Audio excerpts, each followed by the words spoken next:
3 дня охотник замечал в тайге одну и ту же странную вещь. За ним на расстоянии все время шел маленький серый волчонок. Он не убегал, не рычал и не нападал, а просто молча следовал за стариком, будто чего-то ждал. Сначала охотник думал, что это случайность, но когда на третий снова повторилось, он понял – зверек ведет его куда-то. И когда старик увидел, зачем волчонок привел его в глубину леса, у него задрожали руки. В тот день Аркадий Павлович снова ушел в тайгу один. Ему было 70 лет, и уже много лет он жил в маленькой избушке на краю леса. Люди говорили, что старик привык к одиночеству, но он знал, к одиночеству не привыкают, его просто терпят. Утро было тихим, снег мягко скрипел под сапогами, морозный воздух пах хвоей.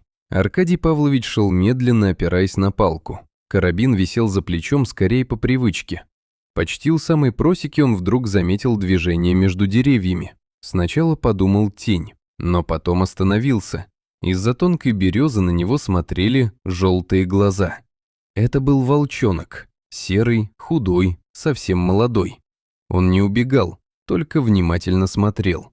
«Странно», – пробормотал старик и пошел дальше. Через несколько минут он обернулся. Волчонок все еще был там. Он держался на расстоянии, но шел следом. Так продолжалось довольно долго. Старик останавливался, волчонок тоже. Шел дальше, зверек снова тихо ступал по снегу. «Ты чего за мной увязался, малыш?» – сказал Аркадий Павлович. Но волчонок только смотрел. На следующий день все повторилось. Стоило старику выйти из избушки, как знакомая серая фигура снова появилась между деревьями. Теперь Аркадий Павлович заметил странность. Волчонок иногда выбегал вперед, останавливался и оглядывался, будто проверял, идет ли человек за ним. И вдруг старик понял, зверек не просто идет за ним, он ведет его. «Ладно, показывай», — сказал он. Они шли недолго. Лес становился гуще, снег глубже.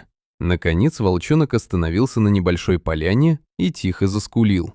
Аркадий Павлович подошел ближе, и сердце у него тяжело сжалось. Под старым кедром лежала волчица. Она была ранена и почти не двигалась. Бок ее тяжело поднимался и опускался. Волчонок подбежал к ней и ткнулся мордой в шерсть.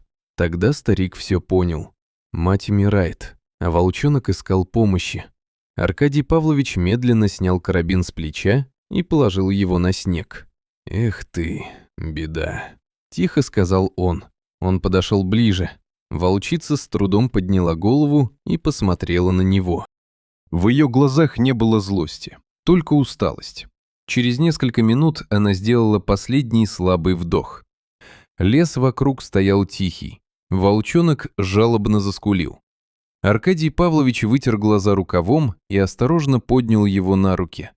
Волчонок был легкий, почти невесомый. «Пойдем», – тихо сказал старик. «Теперь будем жить вместе». Вечером в его избушке стало непривычно. У печки сопел маленький серый комочек. Аркадий Павлович сидел рядом и смотрел на него. В избе было тепло, тихо и уже не так одиноко. «Ну, здравствуй, сосед», – тихо сказал он. «Будем жить